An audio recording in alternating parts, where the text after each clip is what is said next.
Think we'll just start there. Good evening, everyone, and thank you for logging in tonight. I hope you can all see my screen. It should be shared for you all. It's good to see some of you kind of returning for another year of the virtual farm tour webinar tonight, as well as some new attendees who I haven't seen along before. For any of you who don't know me, I'm Kirsten Craig and I run the Northeast Organic Discussion Group through the Farm Advisory Service. So the plan for tonight is to run through for about an hour and a half. So we should hopefully be finished by 9 o'clock tonight. That does depend on how many questions you'll have for myself. And Angus. We'll have 4 videos. So this will kind of be an introduction, a wee bit on the crop rotation on farm, organic matter building, that kind of thing, and then crop production, and then the flour mill and marketing of that on farm. So this will kind of follow with a question and answer session and discussion from you all. If you would like to ask any questions, just select the Q&A in the Zoom toolbar. So this should appear on your screen when you join the webinar. It might be that you need to move your mouse for this, but that will put your questions through to me and let me ask the question as part of the webinar or provide a response to you through the box, depending on what the question is. It just helps everything run smoothly. But yeah, we will be taking questions after each of the videos, kind of after each 4, just to allow things to make sense. But if you have got anything, just pop it in that box and I will get to it at an appropriate time. Hopefully all makes sense to you. I would like to just remind you all that this is being recorded tonight, but it should just be myself and Angus that are recorded and your questions. But yes, moving on, I would like to introduce you all to Angus McDowall and thank him again for coming along tonight and having me on farm to film the videos for tonight's footage. Angus farms at Mungoswells Farm near North Berwick, and has been farming organically for many, many years.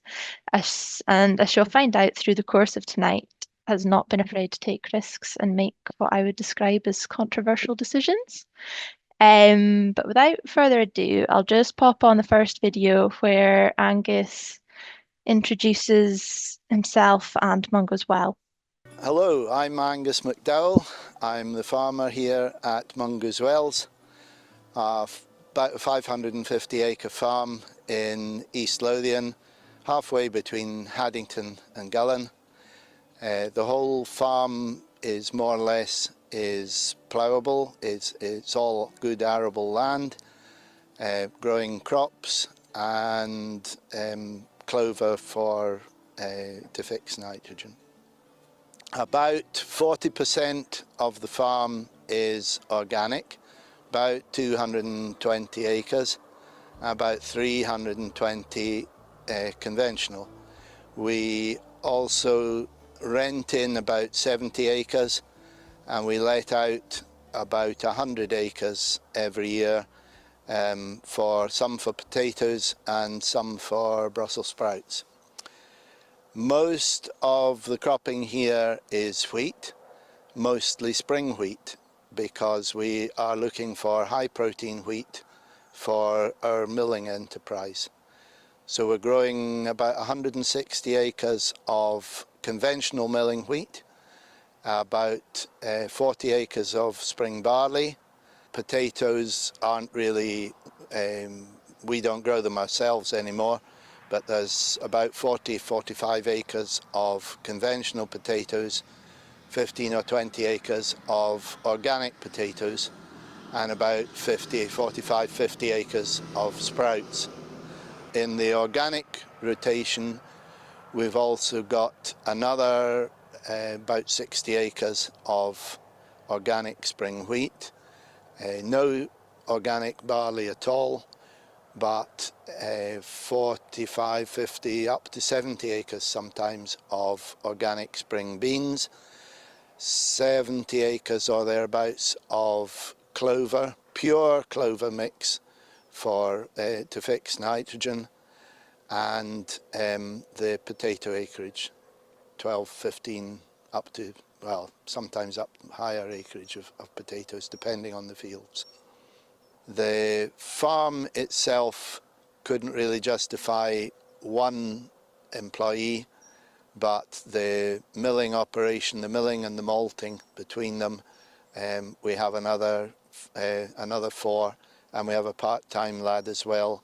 I've been farming here since 1984. About 98 I started thinking about organic, on the basis that I thought that a lot of organic farmers start off perhaps with one hand tied behind their back, whereas this Mungoswells is a very fertile farm, had been very well looked after by my father. So we started converting in 99, so that my first organic crop came off in 2001. That makes it very easy. This is my 24th year. A surprising thing to me, perhaps, about organic farming is that this has all been done before. Father, certainly our grandfathers, farmed organically long before us. And there's a lot of organic farming which we are already, and we're certainly going to have to take back into conventional farming as fertilizer becomes extraordinarily expensive and chemicals one after the other are all withdrawn. We're going to be going more and more back towards organic, call it regenerative if you like, but there's nothing new in organic farming. It's where we're all going to have to go by degrees. The country is suffering at the moment from a lot of people being very hard up. And the first thing that the sacrifice is expensive organic food. We've seen this in 2008. We've seen it again recently. From about almost half and half organic flour sales and conventional flour sales, we're down at the moment to about 1/6 organic flour and 5/6 conventional flour. That is in the 16 kilo commercial bags. It's not so bad in retail bags. Hopefully that worked okay for everyone. But no, thank you, Angus. Quite a good, informative introduction to your business. And just remember, if anyone has any questions, just to drop them in at the bottom of the screen in the Q&A box, and I will be able to get back to them. But while you think up some questions for Angus, I'll kick things off. You might need to pop your microphone on, Angus. I wondered if you'd like to go over the main reasons why you have both organic and conventional cropping on farm. When we first became organic, we weren't making flour, but we were growing perhaps up to 150 acres of potatoes. And I couldn't have sold the crop off 150 acres of potatoes. And we were also growing the majority of that 150, we were probably growing about 80 acres, 80, 90 acres on rented in ground roundabout, which was not organic. So there was really no way, I couldn't conceivably have had 150 acres of organic potatoes on a farm of only 500 acres. Simple as that. Yeah. No.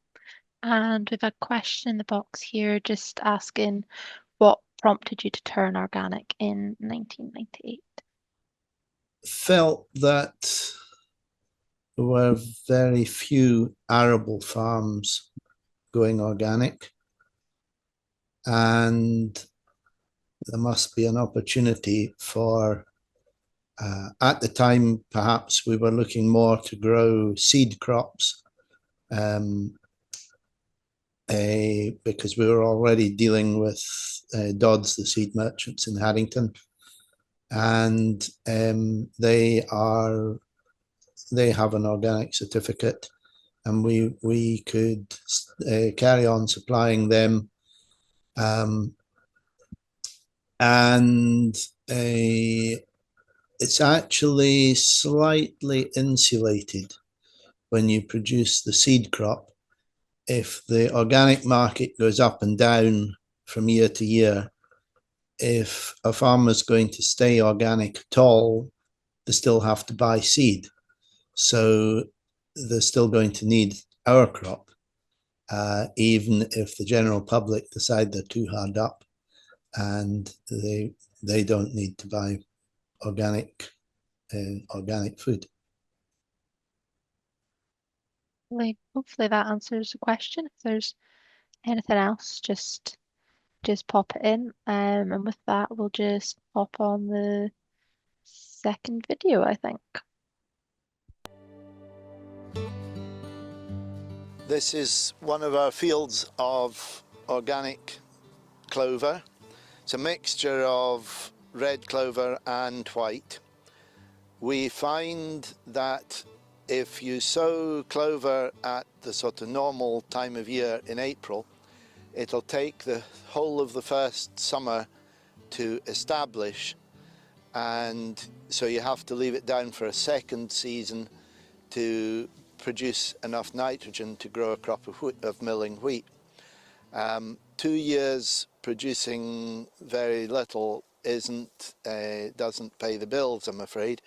But we found that if we can get the clover established after harvest, it's got another 6-7 months before you would have sown in April the following year, and that gives it time enough for the to fix enough nitrogen in one season that we can plough that out the following February and grow a crop of milling wheat, hopefully get 13% protein, which is the essential part of the whole job. We will spend the bulk of the summer mowing them, mulching them to try and get rid of the weeds. But hopefully and it's best if you get a dry spell. The clover has such a tremendous root system that the clover should keep growing, smother the weeds completely, and then you get a crop like this, which is great for lambs in the autumn. And we've actually got 500 lambs here at the moment, 200 in here and another 300 across the road. So the rotation in the organic part of the farm is a year and a half from September after the previous harvest in a clover mixture. That will be ploughed out and sown in milling wheat, spring mullica at the moment, milling wheat, hoping to get about 2.5 tons an acre of mullica wheat at 13%, we're hoping, at least 13%. This year we had one field at 13.7, which is very acceptable, and the other field at 11.5, which is not much use. You have to get the clover well established. After the milling wheat, if it's a good field, we'll grow a second crop of wheat. The second crop, though, will be either a crop of seed wheat or a crop of a winter wheat for making plain flour, where the protein really doesn't matter. And that will come in 8 or 9% protein only, and a fairly miserable yield, but nevertheless it makes good flour. After the wheat, we'll grow a crop of beans. Either the beans will be for seed for the local seed merchant or for going for salmon food.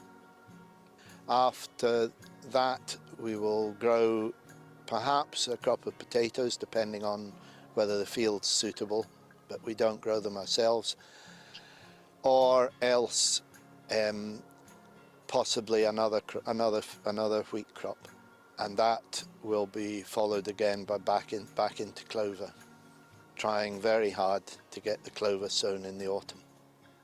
More or less, well, any good organic wheat we produce we will be keeping for ourselves for milling. Any of the winter wheat we will probably grow more a bigger winter wheat crop than we can sell the flour, so there'll be some of that for sale. Beans for either for seed or fish feed, and the potatoes the ground's let out. So that's our lot. So hopefully that was of interest to everybody. There was a question popped into the chat there for you, Angus, asking what drill you use. Until 2 years ago, we were on a Amazon combi drill, disc drill, but we would probably by now have lost the plot completely with weeds. We had to do better than harrowing the weeds, and we bought a Garford hoe. The Garford hoe is great. The first year we had it, we didn't have GPS on the tractor. You don't really need GPS on the tractor. The camera follows the drill more accurately than the GPS, we find. But the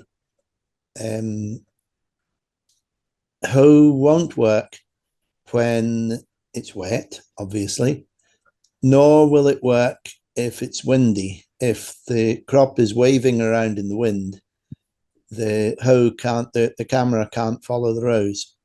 So we needed to be able to hoe faster, and you can go up and down the field at 5 miles an hour. We had to go faster, we had to go wider. So we wanted to go from 3 meters, we wanted to go wider. I didn't want to go to 6 meters. I can't justify it. I couldn't justify going to 4.8 meters, but we went out to 4.8 meters, extended the Garford hoe, and bought a weaving tine drill. It's mounted. It's a tine drill rather than a disc drill. It's probably taken us a couple of years to get the hang of it. You have to consolidate the seed bed beforehand. If you don't get the seed bed well enough consolidated, you just make a mess, which we've worked out. We've found out by experience, but we're getting better at it. And there's a wee bit more about your hoe to come in the next video, so we'll leave that for people to digest. There's another question in the box here from Gavin asking if you have tried establishing your clover under sown or post wheat sowing in the spring, given your wheat crop back end clover for mulching and green manure the following year. I haven't tried under sowing crops for a long time, since we had cattle and we had grass. But experience, and this would be 30 years ago, always taught me that wheat was not a good nurse crop. Barley is a good, stands it much better. Wheat, it was not, I don't think, supposed to be a good crop to undersow. The red clover probably wouldn't happen in the first year, but to start with, we were using a pure red clover mix. In fact, we sold organic red clover seed for a while. And we now have a red clover volunteer problem as well, which is, it's not the worst volunteer problem to have, shall we say. But given the wrong year, the clover can be up above the level or above the wheat by harvest time.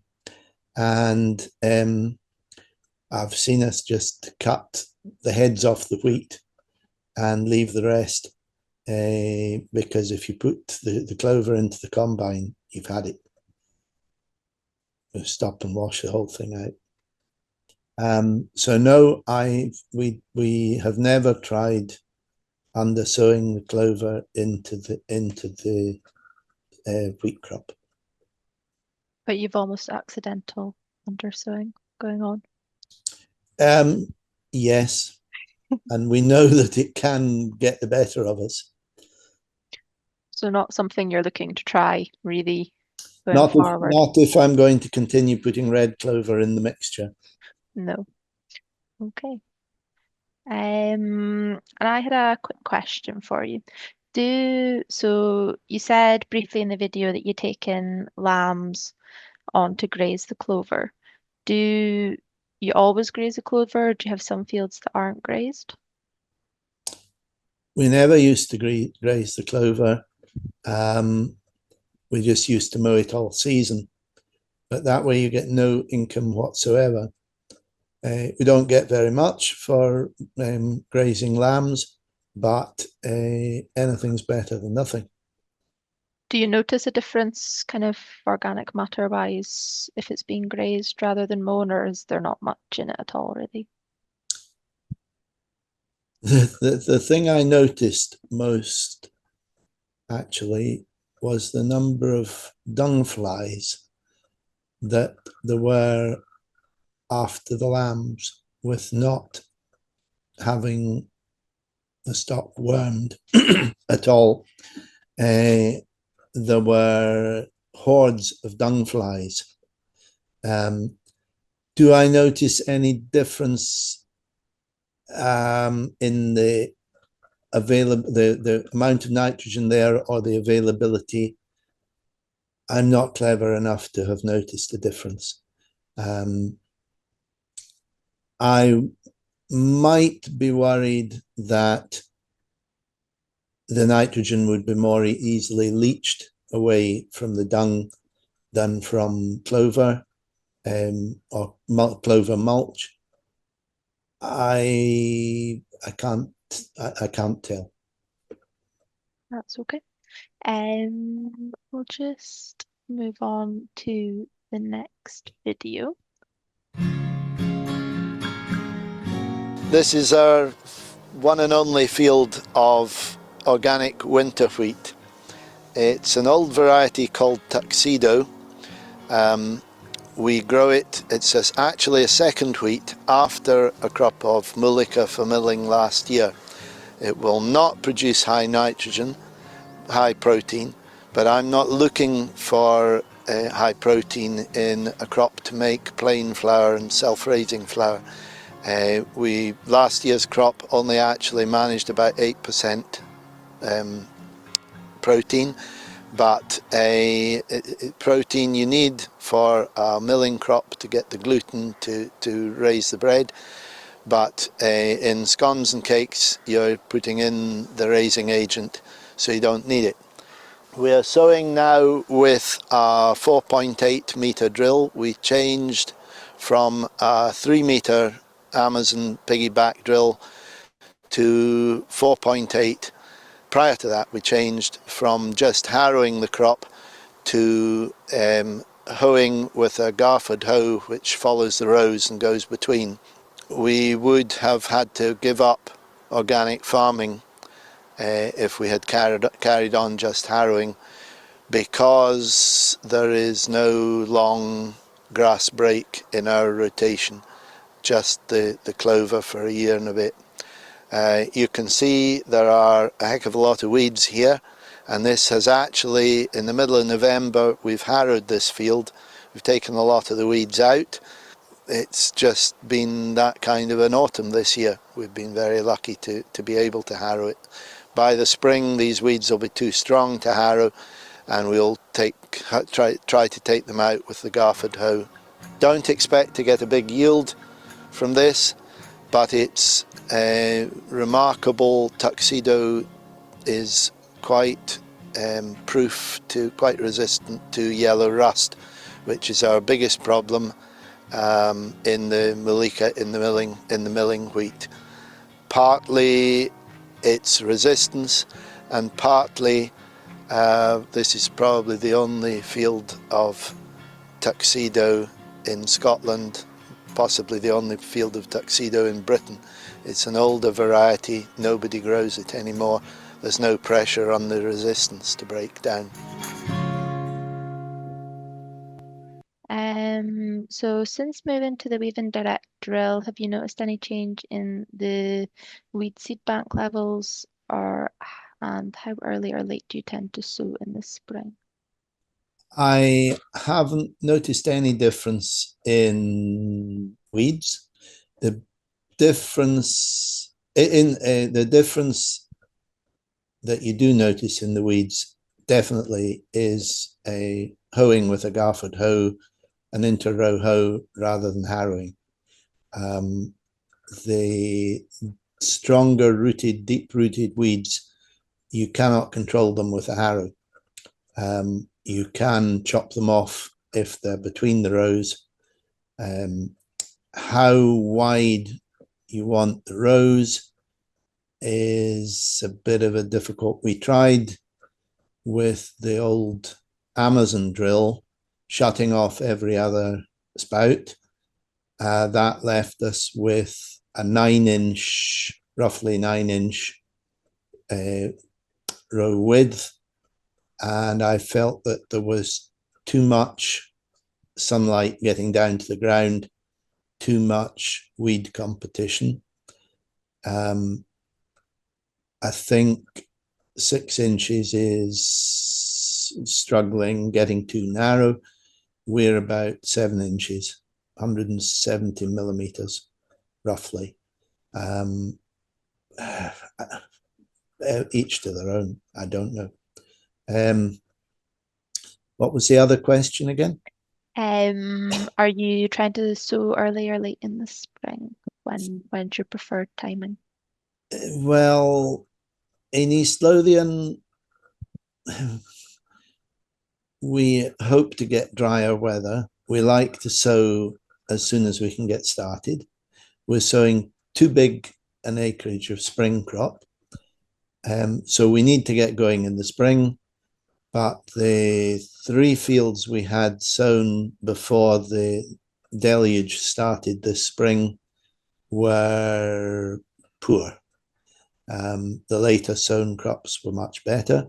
Over the years, the last 2 years, maybe 3 years, we've had 2 fields of beans, 2 fields of spring beans each year, one on lighter ground, which tends to get sown earlier, one on stiffer ground, which tends to get sown later, and the stiffer ground sown later always seems to out-yield the early sown field. Whether it's because of the type of ground or whether it is because it's sown early or late, I can't really tell you. No. Another question here. Have you any problems with couch grass? Yes.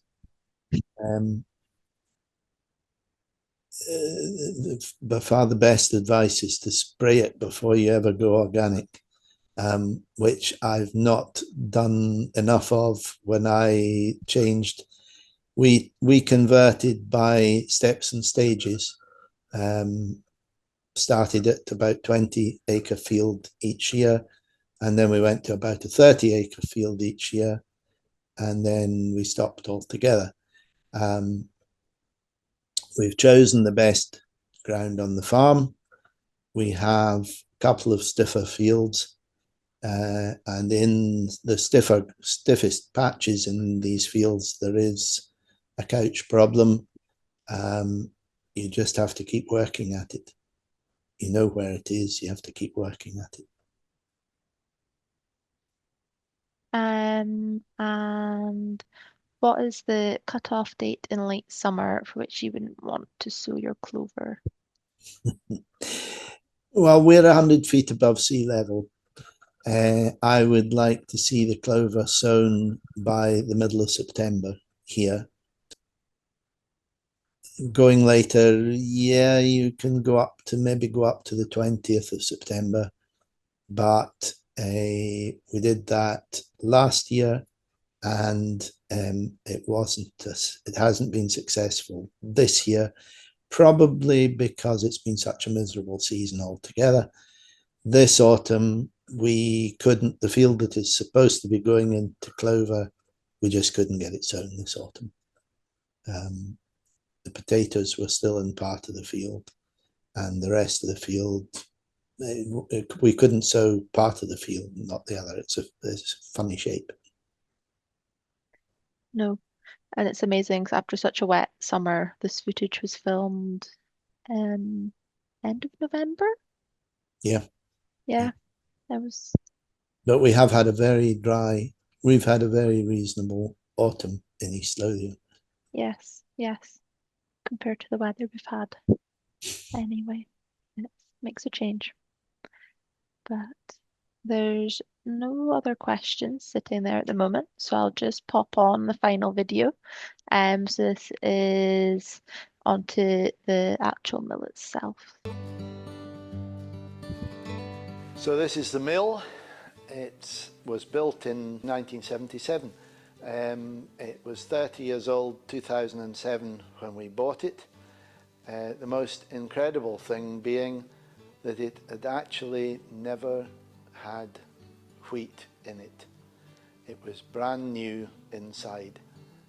Once you've had wheat in a flour mill, there's no way that you can get the inside of the mill clean again the way it was when we got it here. But it was 30 years old, and we didn't actually buy it. We bought it originally to crush malt, but firstly it wasn't very good at crushing malt, and secondly, once we had the maltings under control, we thought we'd have a wee try at making some flour, which was initially pretty unsuccessful, but we managed another year later. We managed to start selling flour from the wheat we were growing here at Mungoswells, and so we started selling flour in January 2015. We'll be coming up 10 years just shortly, which is good. It's not a stone mill, it's a roller mill, the same as all the big commercial flour mills use. The principle being that you crack the wheat open and then you separate off as much bran as you can get, and then you crack it a bit more and separate a bit more. In this way, it's much easier to take out one large chunk of bran than it is to smash it all up and try and take out tiny, tiny particles. You simply couldn't do it. We are milling to 150 micron, which is 0.15 of a millimetre, and there's just no way you can separate wheat and flour and bran at that sort of size, or not on the sort of quantities that we're looking at. 2014, when we first started, the flour was no use. Fortunately, we didn't keep on trying to sell it. We had a bit think about it, changed the system round so that we could get much finer flour, and now we are sifting on 150 micron, down as low as 125 micron at one stage. The principle of a roller mill, the first two passes through the rolls here are called the brake rolls. A big mill will have 4 sets of brake rolls. We have two. These are fluted rolls driven at different speeds, so that as well as the crushing action, you get a scraping action as well, to try and take as much flour off the back of the bran as you can possibly get. So it's twice through break rolls and sifted after each pass, and then it goes on to the reduction rolls, which are just crushing the flour, crushing the semolina to make it as fine a flour as we can. Again, in a big mill, there'll be probably up to 6 sets of reduction rolls and separation each time. We have 2 sets of reduction rolls, so it really is a very simple flour mill. We had to put in extra sifting capacity because it simply couldn't sift it well enough as the flour came to us, and we had to put in a planetary sifter as well as the original rotary sifters. But as soon as we started in January 15, people quite liked the flour, and we've been working to the same machine, same everything ever since. We are currently making about 7 tons of flour a week, but the way it's gone recently, organic is only about 1/6 of that.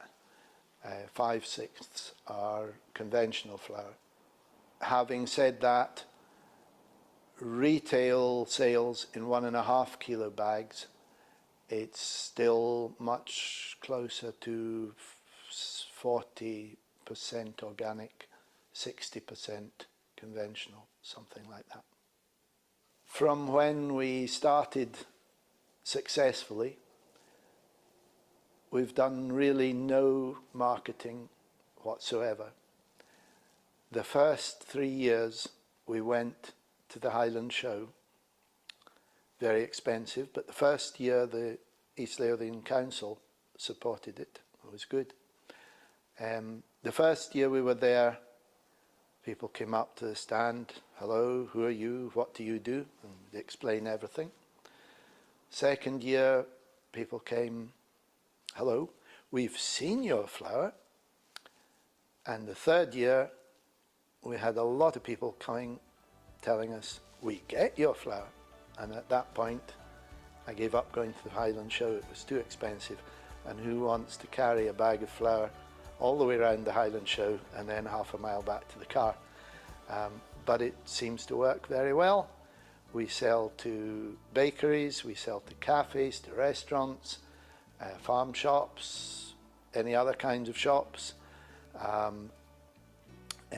We sell to people from the farm gate here, and we sell on the website.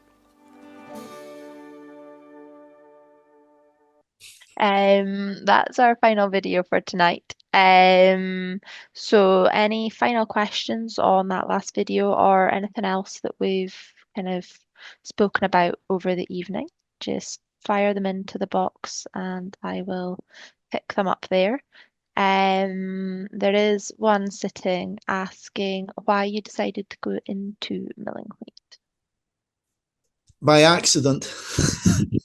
We started off wanting to malt our own barley because I felt that the maltsters were stealing our barley.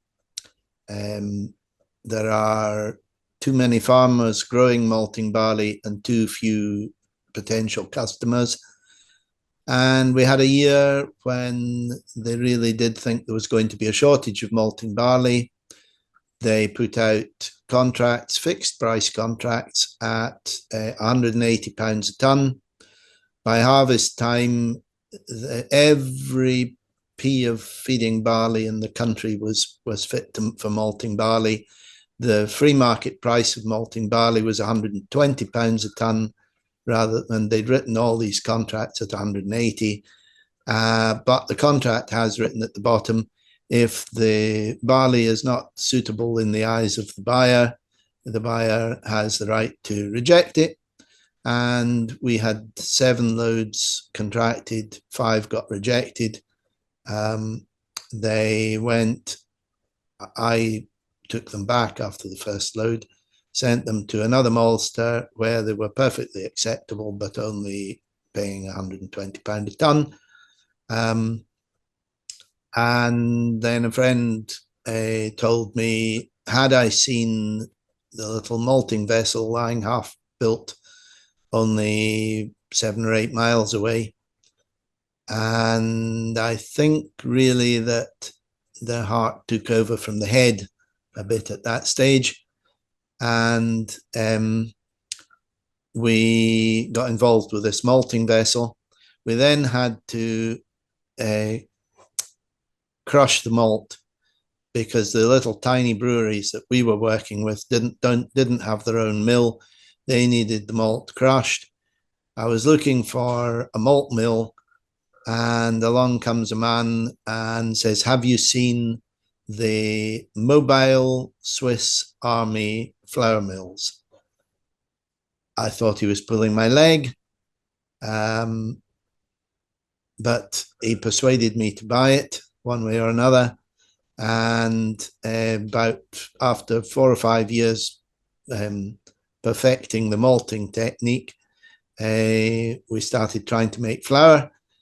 That was also a failure at the start, but 9 months or a year later, we got that going, and it's just gone on from there. We're not doing much malting now. We've never made any organic malt, never ever. It didn't, there wasn't the market for it. Flour milling, I think, is a better job for us here, where we can grow the wheat. We've been quite lucky growing wheat. We haven't come on one of the dreadful years yet when the wheat simply will not do the job. It will happen. We carry quite a lot of wheat over from year to year, and when we get a really dreadful harvest, we'll have to buy in wheat, but we'll face that one when we get to it. Do you want to talk a little bit about your malting process? I know it's not organic, but I think it might be of interest to a couple of people on the call. Well, malting is a very simple process. It's a totally natural process, really. It's exactly the same as what happens when you when you sow barley in the spring or any crop at any time. Our vessel, which you saw there, just as the commentary said, this is the flour mill, you were at the very start of you were actually looking at the maltings, but never mind. We can put a batch of 4.5 tons roughly of barley, goes into this vertical tank with a false floor. We can blow air up underneath it, and we pump water in from the bottom, fill the vessel till it completely swamps the barley, leave it for, depends on the barley. We will do tests first just in a bucket to see how long we think the barley can stand before it'll drown. So about 8, 10, 12 hours out tops, steeping the first steep, then 12 hours air rest, draw the water off, water goes out in the slurry tanker, another 12 hours air rest, and then second steep, another 12 hours or so. Water preferably 18, 19 degrees, something like that. And then drain the second lot of water off and let the barley grow for probably 5 days, blowing cool air through it as we need to, and turning it as we need to, trying to keep it as even a temperature throughout the piece as we can. Watch every day. We draw a sample off and take 100 grains and look to see how much the sprout has grown, the acrospire has grown. We're looking to get them all exactly the same and all just round about the acrospire grown just along the back of the barley, the full length of the grain. When you get that, you've done better than anybody else has ever managed before, because it's not, you just cannot get it all right. And but at that point, turn on the kiln, dry the malt, kills it off, and we dry it to about 4% moisture. Malting is the most environmentally unfriendly process ever invented by man. If it wasn't needed to produce alcohol, it would be banned completely. But it's the best way to do it. No, thank you for that. I have another question in asking what you do with your waste wheat from the milling process. Well, you think malting's bad, milling's not brilliant either. The best part, the protein part of the wheat, is mostly in the bran. It's not terribly digestible to us as humans, but it's readily digestible protein to ruminants. We need a market that is going to take bran all the year round. So there's only 2 dairies left in East Lothian, but 3 miles up the road is the nearest dairy, and all the bran goes there. They're feeding supplementary feeding to the milking cows all summer as well. So okay. Hopefully that answers that question. Another question here saying, which organic body are you aligned with? SOPA. SOPA. I've always felt that, and I'm absolutely convinced that the word Scottish, the name Scottish, we need to produce to promote it. It is perceived, certainly in Scotland, in England as well. It comes with a quality, definitely. When we started filling the 1.5 kilo bags, they have a label which goes over the top and down the back side. So on the front side, you've got the logo, 1.5 kilos, and the type of flour. On the back side, you've got the nutritional information, and you've got a bit halfway, which goes over the top of the bag, which is it going to be one way up or the other way up, because the front and back have to be the opposite way up to each other, obviously. And so thinking about what was to go on that top of the bag, and it wasn't my idea, but someone came up with the idea, a saltire, and yes, it's brilliant. And so we stick with SOPA. I didn't approve at all when they hived off the inspections to organic farmers and growers. I have a pretty low opinion of what I call the broom cupboard under the stair in Shrewsbury, but I shouldn't say about that. Might need to edit that part out. Yeah, no, so just for the Scottish values, why you're with SOPA. No. Yes. What do you do with wheat that doesn't meet high enough protein? Sell it off.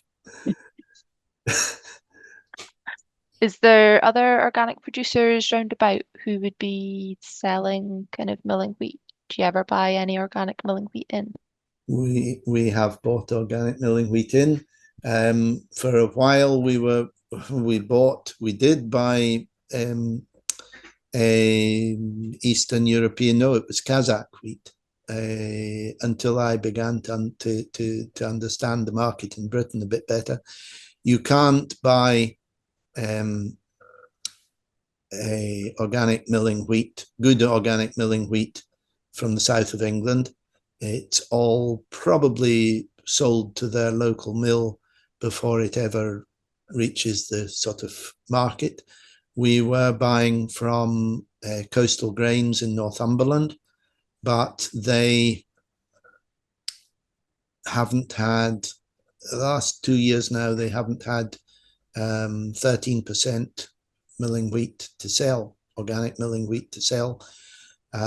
We've bought organic wheat from Fife, and we grow, but at the moment we can grow as much as we need ourselves because the market is restricted. Do you see that market improving?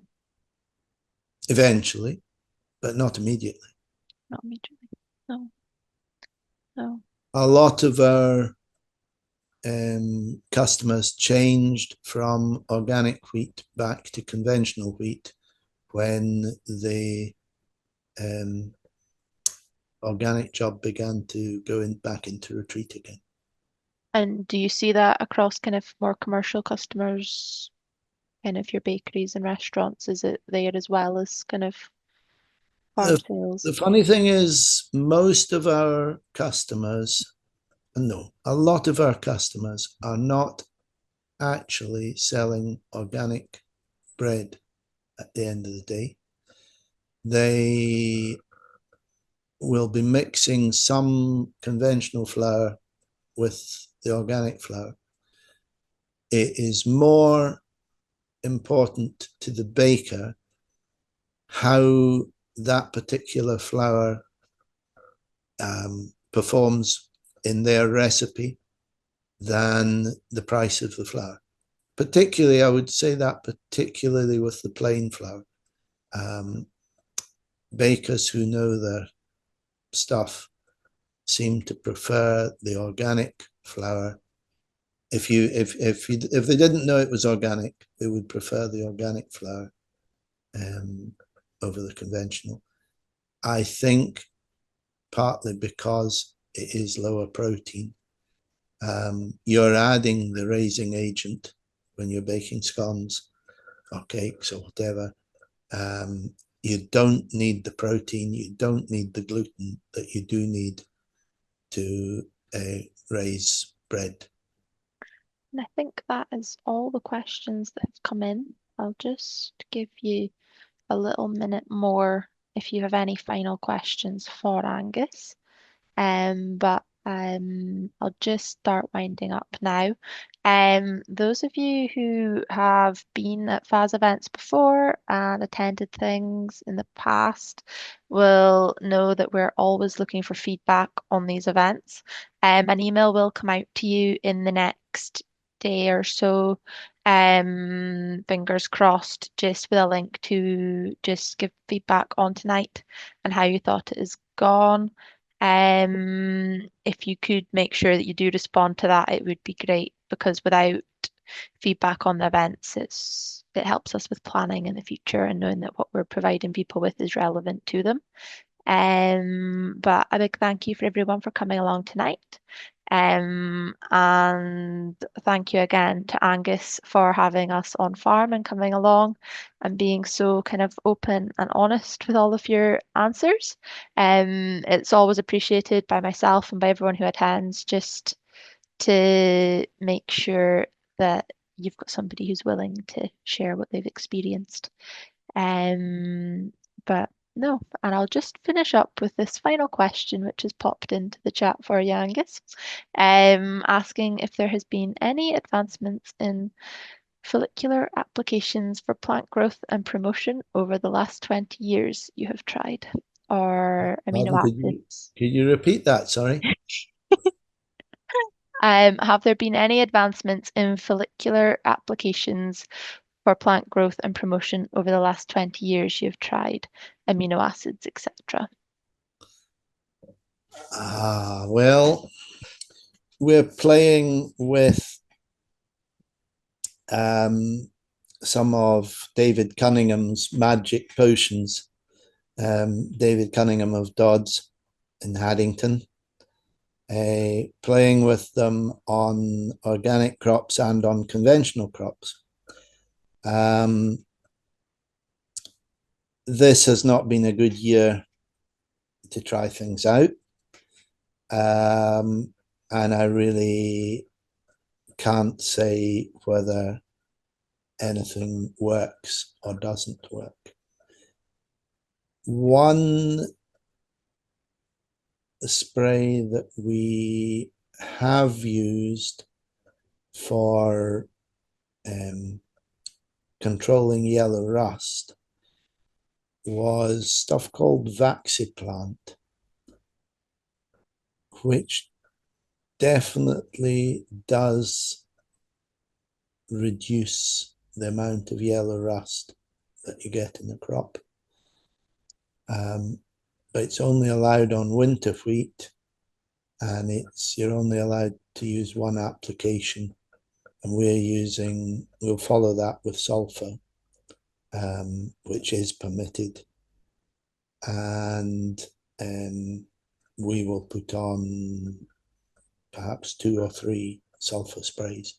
You don't need to put much on, but ideally you want to get 2 kilos a hectare of sulfur onto your crop, onto the leaf, before it rains, and that slows down yellow rust.